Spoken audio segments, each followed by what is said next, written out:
je veux croire qu'il y a 200 ans, forcément, elle n'allait pas forcément à l'église, elle ne se mettait pas les mèches. Enfin, je veux croire tout ça.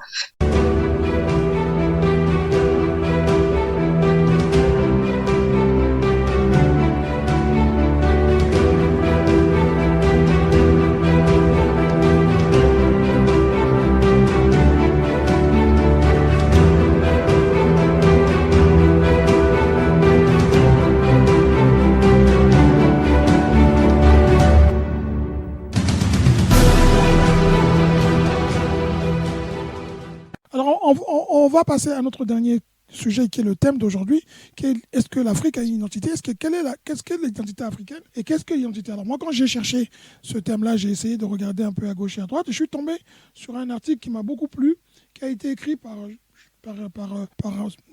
Raoul, alors je dis Kwichu Kwache, qui est quand même qui date de pratiquement de 2015, mais cet article est très bien écrit et il explique en gros l'identité africaine, c'est un ensemble, comme chacun de nous, on a une identité, on essaie de dire qui nous sommes, qu'est-ce que nous représentons, ce que nous valons ou ce que nous pensons vouloir être ou vouloir valoir. Et donc il explique que l'identité africaine, c'est un ensemble, même si la colonisation est venue tout dépecer, dans laquelle on peut retrouver même le côté ethnique des personnes, parce que l'ethnie fait partie de notre identité. On en a fait même une forme de faiblesse, de honte, de pouvoir dire que j'appartiens à telle ethnie, dans certains cas. Aujourd'hui, quand on entend les Africains, ils se définissent tous, pratiquement pour certains, comme des panafricains. Alors moi, je veux savoir aujourd'hui, l'identité africaine, avant c'était pour l'indépendance, tout le monde se battait pour la même chose. Aujourd'hui, les Africains se définissent comme les jeunes, surtout, panafricains.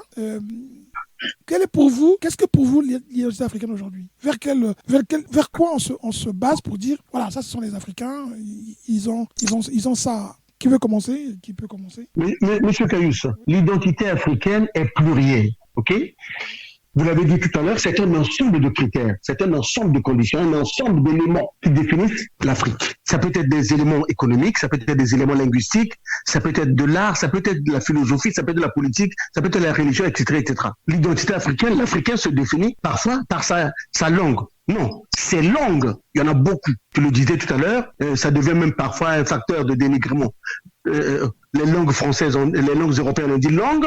Quand on dit l'Afrique, on parle de dialecte. Oui. Donc, l'Africain se définit par cette pluralité de langues. Mais l'Africain se définit aussi par sa religion. Non, ses religions. Vous avez le vaudou, vous avez le christianisme, vous avez le kimbongisme, vous avez les orthodoxes, vous avez ces religions. Vous avez aussi ces religions importées, vous avez ces habitudes. Ce sont des religions propres à l'Afrique. Il y a d'autres religions qui sont importées, oui. Il y a d'autres qui ne le sont pas. Le vaudou n'est pas importé, hein. Il y a plus de religions importées que de religions nationales. C'est vrai. C'est-à-dire qu'il faut replacer les choses dans leur contexte. Avant l'arrivée du blanc au XVIe, XVIIe siècle, on avait nos propres religions à nous. Ça s'appelait comme ça s'appelait, mais chaque ethnie, chaque groupe ethnique, chaque région, chaque département aujourd'hui avait sa religion. Nzambi Ampungu, Njakomba, Nzambe, etc. Bon, maintenant, le blanc est arrivé avec sa religion, notamment le christianisme. Il a balayé d'un revers de main l'ensemble de nos anciennes religions. Bon, ceux qui ont pu résister ont pu résister, ceux qui ne l'ont pas pu ne l'ont pas pu. Ça, c'est de deux. Mais l'identité africaine aussi, c'est des habitudes. L'identité africaine aussi, c'est des problèmes. On a dans l'ensemble de l'Afrique, M. Caius, à peu près les mêmes problèmes, à peu près les mêmes réalités. Bon, si bien qu'aujourd'hui, les jeunes qui se définissent comme étant des panafricanistes, ce sont des jeunes qui épousent l'ensemble de ces idées-là, c'est-à-dire combattre le colon, l'ancien colon, le booster dehors, conquérir notre vraie indépendance, pas l'indépendance politique nominative, non. L'indépendance économique, l'indépendance commerciale, l'indépendance technologique, l'indépendance monétaire. On ne peut pas continuer aujourd'hui, par exemple, à avoir une monnaie coloniale, qui est le CFA, depuis 1945 jusqu'à aujourd'hui, alors qu'on nous a soi-disant donné l'indépendance en 1960. Et on continue à utiliser une monnaie qui n'est valable que chez nous, elle est valable nulle part. Elle est même pas produite, même pas fabriquée chez nous. Bref, donc l'ensemble de ces problèmes-là, les problèmes de sous-développement, des problèmes politiques, des problèmes de démocratie, constituent une certaine identité et un terrain commun à l'ensemble des Africains. Voilà pourquoi, aujourd'hui, la jeunesse estime qu'en tant qu'Africains, en tant que jeunes Africains partageant les mêmes problèmes, les mêmes réalités, nous devons être unis comme un seul homme pour combattre le colon. Voilà globalement ce que je peux dire en introduction. D'accord. Aujourd'hui, donc l'identité africaine, c'est un combat contre le colon, c'est un combat vers une libération, une autre forme de libération. Monsieur Gaïno, l'identité africaine pour vous, ça serait quoi aujourd'hui? parler de l'identité africaine. Je ne sais pas si on peut parler de l'identité africaine, franchement dit. Je pense que, vous savez, au niveau de l'Afrique, il y a plusieurs identités. Mais il faut savoir que certaines identités ont été, comment dirais-je, trompées, ont été bannies par le colon parce que, vous voyez, quand on pense dans une autre langue, on pense d'abord dans sa propre langue. On exprime cette pensée dans une autre langue. Ce n'est pas la même chose. On ne dit pas la même chose entre ce que tu as pensé et ce que tu exprimes. Donc, ce qui fait qu'aujourd'hui, vous savez, le général de Gaulle n'était pas si bête. C'est quelqu'un qui était très intelligent d'ailleurs. Au moment de la colonisation, qu'est-ce qu'il a fait? Il a dit, il faut que ces gens-là parlent notre langue. C'est déjà changer notre identité. C'est intelligent, mais il était malin, M. Guénon. Il était beaucoup plus malin parce que malin, c'est plutôt malhabile et machiavélique. Hein. Mais l'intelligence, c'est pas... Non, je dirais pas qu'il était malin. Il était intelligent pour son pays. Il est intelligent pour un but bien précis. Il savait ce qu'il disait, ce qu'il voulait faire. Donc, ces gens-là vont parler notre langue. Ils vont s'habiller comme nous. Et comme ça, nous serons mieux assujettis. Vous savez... lorsque il y a eu André Gilles qui est allé en Afrique, lorsqu'il est revenu, qu'il a fait un reportage, il était précisément au Congo, sur ce qui se passe au Congo, sur le chemin de fer, quand il a vu ces gens qui étaient en train de creuser, en train de mourir, il vient, il prend un article ici, mais ça a fait du bruit, ça lui a fait du bruit, vous voyez, parce qu'il disait qu'on ne peut pas traiter des humains comme ça. Donc la colonisation nous a déformés, a détruit notre identité. Et aujourd'hui, nous nous habillons comme eux. On veut manger comme eux. La réussite, c'est ça chez nous. Est-ce qu'aujourd'hui, les Africains, comment? On pense même dans la tête, là, on pense comme eux. Mais bien sûr, on pense comme eux, on veut vivre comme eux. Est-ce qu'aujourd'hui, nous pensons à mettre en valeur nos objets à nous? Ce que nous avions, par exemple, prenons le pagne tissu raffia. Mais est-ce que nous avons, aujourd'hui, on a eu des intellectuels qui ont dit, mais comment valoriser ça? Comment travailler tout ça? Non, nous voyons l'habit qu'un occidental porte, c'est meilleur pour nous, mais celui qui se trouve chez moi, il n'est pas bon. Et donc on a laissé détruire notre identité, on a laissé détruire même notre bien-être. On ne pense plus comme avant, on pense comme les autres. Malheureusement, il faut nuancer quand même les choses, hein, entre l'Afrique de l'Ouest et l'Afrique centrale francophone. Parce que l'Afrique francophone, effectivement, comme tu le dis, c'est vrai. Sur le plan vestimentaire, nous, on copie tout de l'Occident. Mais nos frères africains de l'Afrique de l'Ouest, la Côte d'Ivoire, le Sénégal, le Mali, là-bas, ils ont gardé quand même une bonne partie de leur identité vestimentaire. Hein.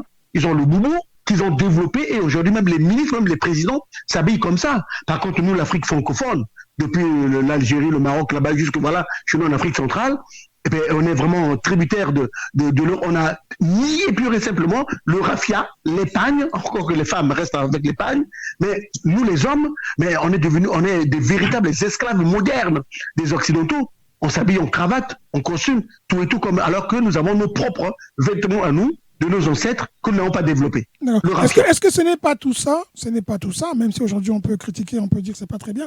Mais est-ce que ce n'est pas tout ça aujourd'hui qui est l'identité africaine, avec tout ce brassage culturel occidental, africain, musulman, tout ça, qui fait que c'est une identité qui est aujourd'hui traduite par les jeunes, se définit comme du panafricanisme, qui dit ok, on a eu tout ça, on est d'accord, mais nous allons désormais nous-mêmes aussi redéfinir notre propre identité. Nous allons changer tout. Et donc, nous allons maintenant aller vers un chemin qui est d'abord et avant tout, acquérir cette indépendance réelle, comme vous dites, économique, financière, tout ce qui va avec. Et c'est ce qui définit toute notre richesse, qui définit toutes ces influences, qui définit l'Afrique. Madame Miaka, on vous a pas trop entendu. Est-ce que ce n'est pas tout ça aussi, oui, notre identité aujourd'hui de l'Afrique? L'enrichissement même de ce qui était notre colonisation, qui a fait la colonisation, mais qui devient une richesse et une force. Bon, moi déjà, par rapport à l'identité africaine, j'ai envie de rejoindre un de mes co-débatteurs pour dire que aujourd'hui, parler de l'identité africaine, nous-mêmes, à l'ère où nous sommes, ça va être un peu compliqué parce qu'en réalité, la colonisation nous a tout volé. Ce qui était, parce que j'ose croire que il y a 200 ans, ma grand-mère n'attachait pas forcément le wax hollandais, d'ailleurs, qu'on va acheter en Hollande. Je veux croire qu'il y a 200 ans, forcément, elle n'allait pas forcément à l'église, elle ne se mettait pas les mèches. Enfin, je crois tout ça. Donc, le peu d'identité qui nous reste, parce que effectivement, après la colonisation, il y a quand même, tout le monde n'est pas devenu citadin, tout le monde n'est pas devenu occidental. Le peu qui nous reste, qu'on essaie de revendiquer, c'est les autorités qui peuvent nous aider à le faire.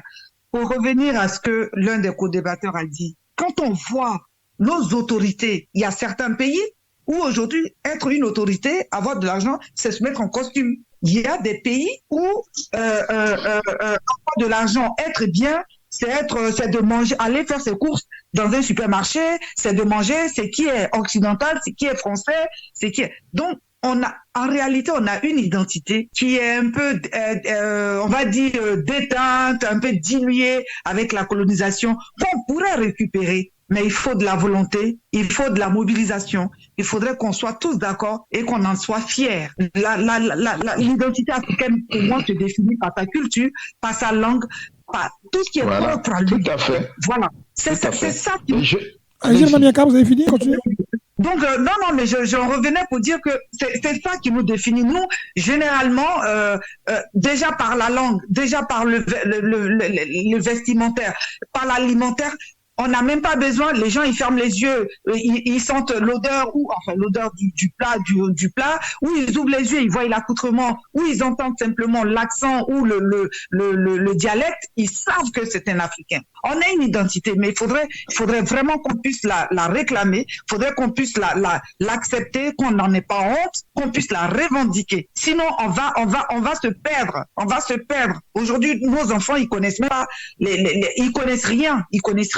Même il y a des parents qui connaissent rien. Donc, vous avez parfaitement raison. Qui mangent français, qui font tout français. Madame Sabine, vous avez parfaitement raison. Il faut aller dans ce sens-là. Et certains exemples peuvent être pris, avec la République démocratique du Congo. Il y a eu un président, il perd son âme, il est déjà mort, qui est resté 32 ans au pouvoir. M. Mobutu, c'est Koko Koundé de Azabanga. M. Mobutu, quand il est arrivé, il a mis en place une politique qu'on appelle le retour à l'authenticité, le retour à l'identité zaïroise, l'identité congolaise. Il dit, plus question de costume, parce que le costume n'est pas africain. Le costume vient de l'Europe. Donc, nous, on décide, on va maintenant mettre ce qu'on appelle les abakostes. Donc, oui. Ce n'est pas seulement vestimentaire. Je pense que quand tu as... C'est juste un exemple. C'est comme la langue aussi. C'est-à-dire il a mis en place la langue nationale. Il a dit, on parle lingala. On parlera aussi français, bien sûr. Mais le lingala est considéré comme une langue nationale. Oui, et on peut l'utiliser à l'école, à l'administration. Permets de rajouter qu'il y a eu un moment où les Africains ont réfléchi sur les langues. Il y avait le Swahili, il y avait le Lingala, il y avait l'arabe. 3 langues qu'on devrait plutôt faire apprendre à l'école. Et toujours à cause de nos divergences, nos positions, on se laisse trop facilement corrompre par ceux qui ne veulent pas de notre identité, ceux qui ne veulent pas de notre liberté. Et finalement, ce projet a été abandonné. Et si je reviens, c'est pour dire à M. Kayu, c'est que non, le panafricanisme, c'est pas vraiment le retour vers notre identité. C'est pratiquement, si vous voulez, c'est un peu les idées qu'avec Kwame qui reviennent aujourd'hui pour dire non, mais nous devons prendre notre indépendance. Notre indépendance vraie, la vraie. Voilà le panafricanisme. Ne pas dépendre des autres, mais la nourriture, tout ce qui nous concerne, tout ça, ça va se suivre. C'est-à-dire que produire ce que nous mangeons et habillons-nous. On peut nous habiller, on peut même s'habiller comme les autres, mais avec nos tissus, avec nos choses propres. Donc il y a tout un travail, je crois que peut-être que nos anciens n'avaient jamais réfléchi. Et aussi ce que je rejoins, ce que Madame a dit tout à l'heure, c'est que aussi les autorités, parce que quand on laisse les gens décaper la peau et qu'il n'y a pas de mesures il n'y a pas de mesures qui sont prises par rapport à ça, on laisse cette population-là comme ça, sans éducation, sans rappel à l'heure, sans rien. Donc voilà, on se dénature. Donc, nous avons d'abord besoin de retrouver notre propre nature, qui sommes nous, et puis après, avancer à petits pas vers notre identité, si on peut parler de notre identité. Mais le problème que tu poses une identité africaine. Oui, non, mais le problème que posait M. Gaïno tout à l'heure et celui que vous posez en d'autres formes, relève de ce qu'on appelle le complexe d'infériorité du noir vis-à-vis du blanc, de l'africain vis-à-vis de l'occidental. C'est un complexe. Par exemple, mettre des produits pour changer de peau, c'est un problème pur et simple de complexe d'infériorité. On estime que notre couleur noire n'est pas bonne et que la couleur blanche, elle est la meilleure. Tout ça pourquoi? Parce que l'occidental, c'est bronzé. Je pense qu'à un moment donné, oui, même si c'est pas totalement, mais partiellement oui, même si c'est pas admis, mais dans son subconscient, c'est comme ça. C'est une forme de complexe. C'est vrai, M. Caillou, ça. C'est une forme de complexe, hein. Voilà. Elle n'est pas aussi développée. Cette forme de complexe n'est pas aussi développée que celle que nos femmes noires, ou bien nous les hommes, enfin les Africains ont vis-à-vis des Européens, mais c'est une forme. Hein. Et puis, je disais tout à l'heure que on s'arrête pas seulement là. Regardez, au niveau de la francophonie, c'est M. Galino qui en parlait tout à l'heure, on avait arrêté 3-4 langues, hein. Mais regardez aujourd'hui, au niveau de la francophonie, on a réussi à imposer que tous les pays africains puissent considérer comme première langue la langue du travail, la langue de l'administration et de la langue de l'enseignement. C'est toujours la langue du colon. C'est le français, c'est l'anglais, c'est le portugais, c'est l'espagnol, c'est toujours la langue du... Voilà. Sauf les pays arabes. Aucune langue africaine. Aucune langue. Bon, voilà. Est-ce que c'est normal ça? Et toutes nos langues à nous, non, ils appellent même pas ça langue, ils appellent ça dialecte. C'est de langue de seconde zone, quoi. Ils définissent ça comme ça. Non, c'est pas une langue. C'est quoi une langue? C'est quoi un dialecte? C'est un outil de communication, point barre. Mais non, ils arrivent. C'est là où je rejoins Madame Sabine Niaka qui disait que c'est un problème de politique. Parce que si nos gouvernants étaient vraiment fiers d'être africains, fiers de leur pays, étaient des panafricanistes, étaient des patriotes, ils devaient prendre des dispositions de telle sorte que, non, on décide que la langue française, oui, on va l'utiliser, c'est un acquis, mais ne peut pas être la première langue. Il faut que ce soit le lingala ou le kituba pour nous les Congolais, le yoruba ou le wolof pour les ouest africains, ce soit la première langue. Et la langue française, la langue anglaise peut venir en deuxième position. C'est pas un problème. Je vous rappelle que le Sénégal, le Sénégal a pris une décision maintenant d'enseigner le Wolof. Hein. Depuis quel niveau? Parce qu'au Congo, si on enseigne le Lingala, mais au niveau de l'université. Ça commence, je crois. Il faut que ça commence à l'école primaire. Ça commence, mais bien sûr, il faut commencer au début, M. Dionda. Je pense qu'il commence par l'école primaire, je crois. Ah là, moi, j'ai envie de dire que, franchement, ce problème d'identité, ça va.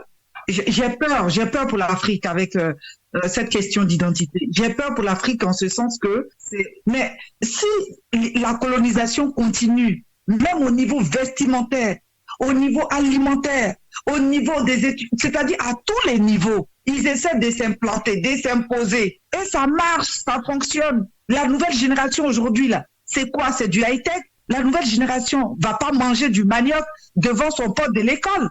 C'est la honte pour lui. La nouvelle génération, c'est les pâtes. On va même au pays, chez nous en Afrique. Tous les magasins, les grands centres commerciaux, en tout cas pour la Côte d'Ivoire, tous les grands centres commerciaux d'ici sont installés là-bas. On va en vacances, les gens, ils consomment pas le produit. Par exemple, pour la Côte d'Ivoire, le cacao, alors qu'on est producteur de cacao, alors que le cacao au petit déjeuner qui est fabriqué, qui est mis en boîte en Côte d'Ivoire, contient beaucoup plus de cacao que ça, mais ils préfèrent le Nesquik qui vient de la France. Mais je suis désolée, j'ai peur pour l'identité. À un moment donné, ils vont franciser et occidentaliser nos repas déjà au niveau vestimentaire, c'est déjà fait. Donc, il n'y a plus de problème. Au niveau mental, c'est déjà presque fait. On a tout, hein. On a l'homosexualité, on a tout on a les mêmes réactions qu'on a à Paris si on les a en Afrique presque pour certains. Mais on est en train de perdre notre identité. Et il y a quelque chose à faire là. Il y a quelque chose à faire.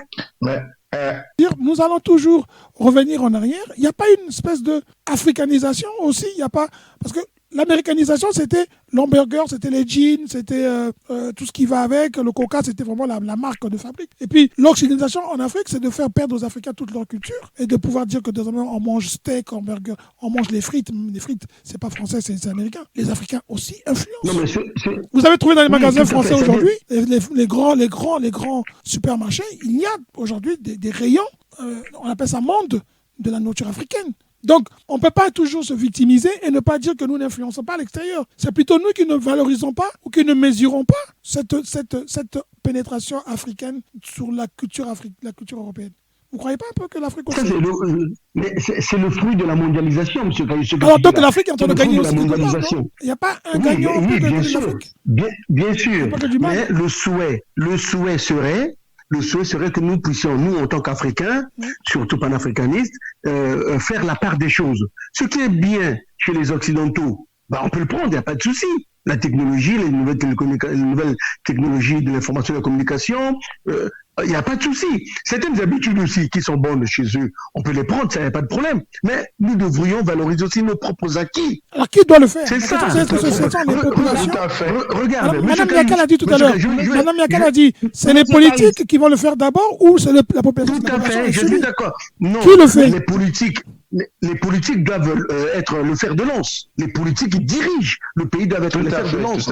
Les politiques d'abord, ensuite le peuple suivra. Je donne un petit exemple banal, M. Kayus. Est-ce que c'est normal? C'est normal à ton âge, là, M. Kayus, à mon âge, à moi, à nos âges, à nous, jusqu'à aujourd'hui dans nos pays respectifs, que ce soit le Congo, la Côte d'Ivoire. On continue à avoir des prénoms français, des prénoms anglophones, des prénoms lusophones. Voilà. Pourquoi on n'a pas seulement des prénoms ivoiriens? Nom et prénom ivoiriens. On n'arrive même pas à se détacher de la colonisation rien que par nos propres noms, les noms que nous portons. Moi, je m'appelle Patrick. Est-ce que c'est normal ça? Je m'appelle Gabriel. Est-ce que c'est normal ça? Mais j'ai pris conscience, hein. Je suis un gros intellectuel. Mais regarde, je n'arrive pas à mettre ça en cause pour dire que non. Je fais comme les Aïrois à l'époque, l'authenticité. J'enlève mon prénom, mes prénoms, et je garde mon nom Ndion. Ndion Obama. Je garde mon... Voilà, je n'arrive même pas. Parce que on me dit que la démarche est difficile, faut aller au tribunal, faut changer tous les diplômes, oh là là, je perds pas mon temps. Voilà. J'ai un ami, je terminerai par là, il est docteur en mathématiques, c'est un Éthiopien. Il me dit, mon frère Patrick, oui, jusqu'à aujourd'hui, même par ton nom, tu restes colonisé. Même par ton... Regarde comment tu es habillé. Costume, cravate, avec une mallette.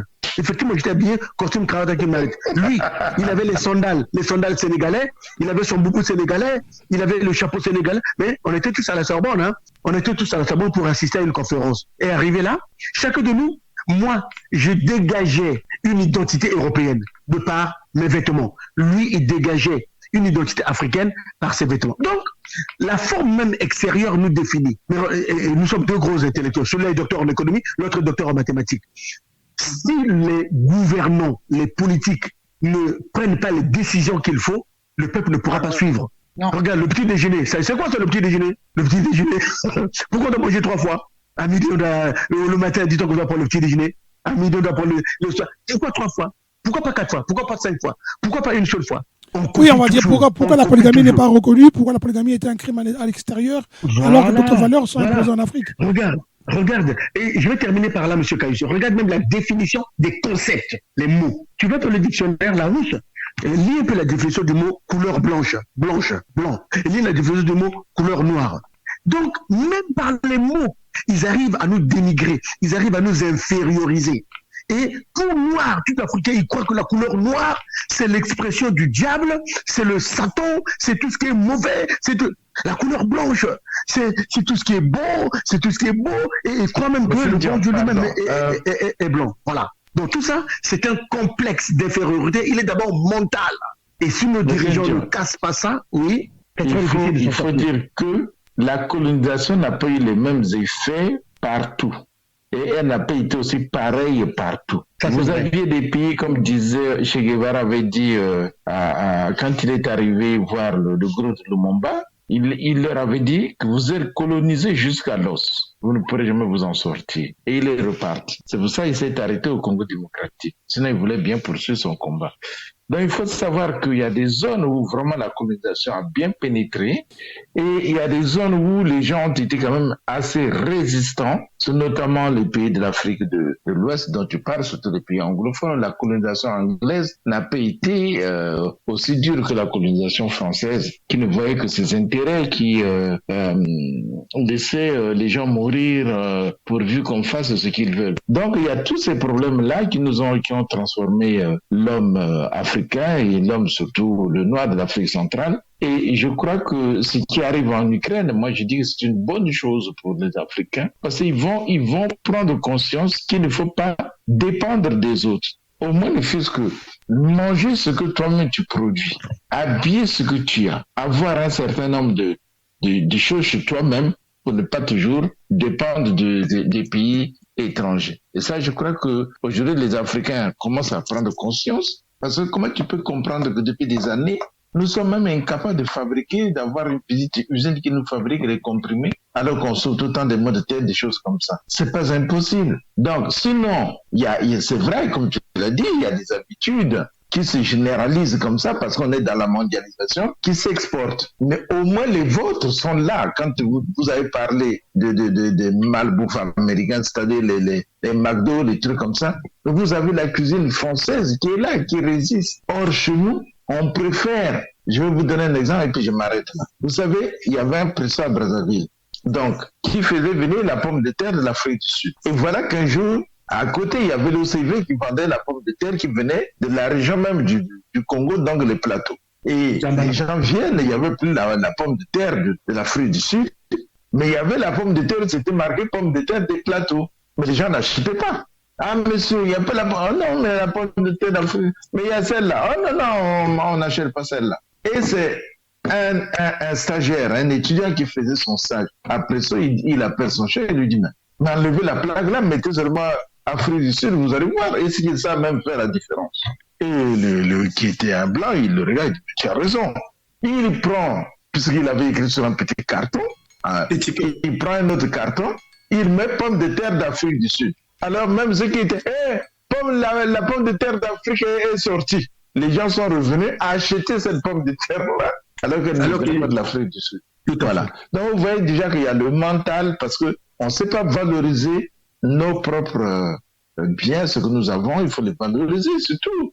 Il faut d'abord commencer par là, s'accepter d'abord. Il faut qu'on s'accepte ce que nous sommes. Acceptons-nous notre identité, acceptons notre pays, après le reste suivra. Ça veut dire qu'on a une identité, mais qu'on ne l'accepte pas. Si je comprends bien, ça veut dire qu'il y en a une, il y a une base, et que nous n'acceptons pas cette identité. Je vais essayer de conclure parce qu'on va conclure. Mais bien sûr que chaque peuple...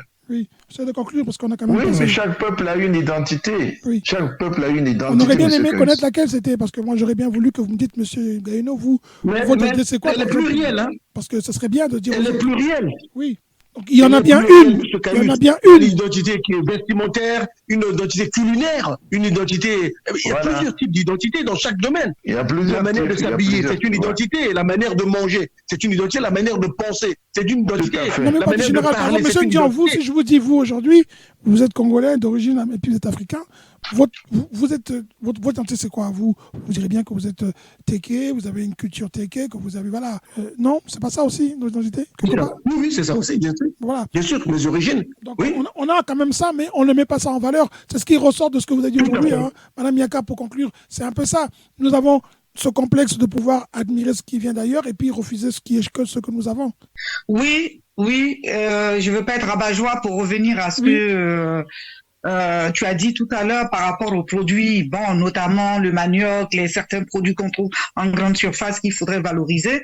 C'est pas pour être rabat-joie, il faut reconnaître aussi que ce n'est pas du fait de l'Africain que ces produits sont exposés. Il faut rappeler que les Antillais qui sont des Français consomment ces mêmes produits-là. Donc, pour retrouver véritablement un produit français, par exemple, un produit africain sur le marché français, chez nous, par exemple, il y a ce qu'on appelle l'alcool 40 degrés, un peu l'équivalent de la vodka qu'on appelle le koutoukou. C'est pas un produit comme ça, tu ne le trouveras jamais en supermarché ici.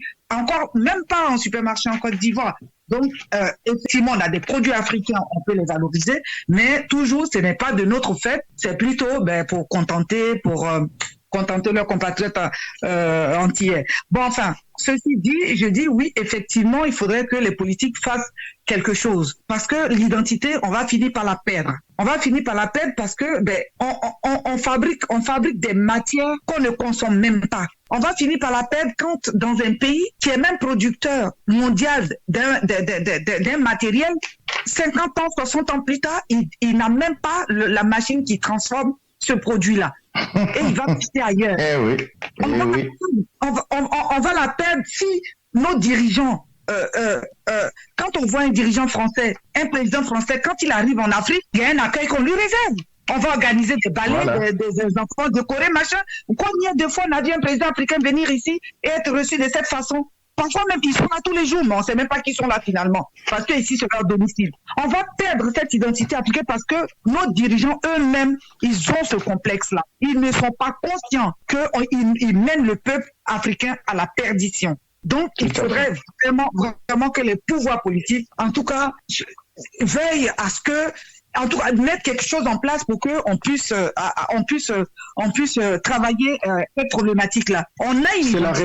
C'est la raison pour laquelle le gouvernement malien, vous le savez, depuis quelques mois, a pris une loi. Il dit que toutes les matières premières qui sont sur le territoire malien ne peuvent pas être exportées tant qu'elles ne sont pas transformées sur place. Voilà le patriotisme national. C'est comme ça. Mais ça suffit pas. Ça suffit pas, M. Ndion. Oui, ça suffit bien, mais c'est déjà un début. C'est déjà un début. Non, il faut d'abord mettre en place. Non, je vais vous dire. Il faut d'abord mettre en place, ça ne sert pas de faire de battre le tam-tam, mais il faut d'abord commencer par mettre en place les instruments pour commencer à transformer vous-même vos matières premières sur place. Mais c'est quand même l'idée, c'est ça l'idée. Oui, mais attends, mais parce que le problème c'est lequel? On le prend où le matériel? On le prend où là? Avec qui on le prend le matériel? Nous on ne les fabrique pas. On les prend où? On va l'acheter. On va l'acheter où? Avec qui? C'est pas avec ces mêmes gens-là? Mais c'est ça. Donc, ce que je veux dire, voilà, exactement. Donc, c'est pour ça que je dis, prendre des mesures comme ça, non. Mais je pense qu'il faut réfléchir globalement. Qu'est-ce que l'Afrique, parce qu'on a besoin d'unité, qu'est-ce que les Africains, qu'est-ce que nous pouvons faire et le faire ensemble. C'est pas individuellement qu'on réussira, je ne crois pas. D'accord.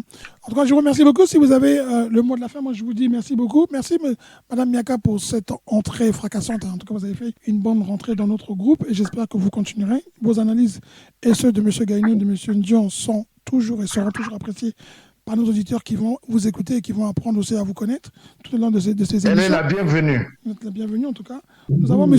Koné qui n'a pas pu nous rejoindre parce qu'il a été pris au dernier moment. Il a dû assumer une mission. Vous savez que M. Koné s'est lancé dans l'entrepreneuriat. Il gère une entreprise de sécurité désormais, donc il est très pris. Mais il s'excuse, il sera là donc le vendredi prochain. En tout cas, merci à vous tous. L'Afrique pourra, au travers de vous, apprendre à mieux se connaître, à mieux comprendre l'actualité, comprendre le monde. Hein. Je vous laisse à chacun d'entre vous 1 minute à peu près pour le mot de la fin et puis je vous souhaiterai un très très bon week-end après ça. On va commencer par M. Ndion et on laissera la dame la dernière parce que c'est elle qui est arrivée en dernier dans le groupe. Alors M. Ndion, après M. Gaïno et puis Mme Yaka. Écoutez, moi je terminerai par une nouvelle nécrologique mondiale quand même. La mort, le décès, mardi dernier, vous le savez, de M. Mikhail Gorbatchev. M. Mikhail Gorbatchev. On a oublié de parler aussi excusez-moi, des funérailles de M. Dos Santos en Angola. Voilà. Justement, je voulais en parler. Donc, qui sera enterré demain. Et puis, donc, justement, de la mort aussi du président Dos Santos, président angolais, qui est mort, qui nous a quittés. Ce sont deux personnalités, l'une européenne, l'autre africaine, qui ont marqué quand même l'histoire, hein, parce que Gorbatchev, vous le savez très bien, a marqué quand même l'histoire par la destruction du mur de Berlin en 89, d'une part, et d'autre part par la réunification des deux Allemagnes, hein, un personnage charismatique, historique, qui est une figure vraiment politique du XXe siècle. Et puis, Agostinho Neto, comment je dis Agostinho Neto, Eduardo Santos, voilà, qui est issu d'Agostinho Neto quand même, qui est un panafricaniste de grand niveau, qui est mort et qui a permis quand même de faire de l'Angola ce qu'elle est aujourd'hui, c'est-à-dire de le hisser à un niveau où c'est devenu une véritable puissance militaire, une puissance économique, puissance militaire aussi, au niveau de l'Afrique centrale. Paix à leurs âmes. Merci beaucoup, M. Gaïno. Écoute, moi je ne dirais pas grand-chose sinon que de souhaiter bonne rentrée scolaire à tous les élèves africains, et qu'ils prennent conscience que le développement de l'Afrique les attend. Et je leur souhaite une très bonne rentrée. Merci beaucoup. Merci beaucoup. Madame Miaka, c'est vous qui avez le dernier mot. Oui. En tout cas, je tenais à remercier nos chers auditeurs. Hein. Je remercie également mes co-débatteurs que je ne connais pas j'ai eu écouté déjà lors de certains débats. J'ai été vraiment très ravie de ce débat qui m'a l'air, qui m'a été, pour moi, qui a été enrichissant. J'espère avoir apporté quelques éléments d'information. En tout cas, j'espère avoir convaincu ou parlé à certaines personnes qui ont des informations.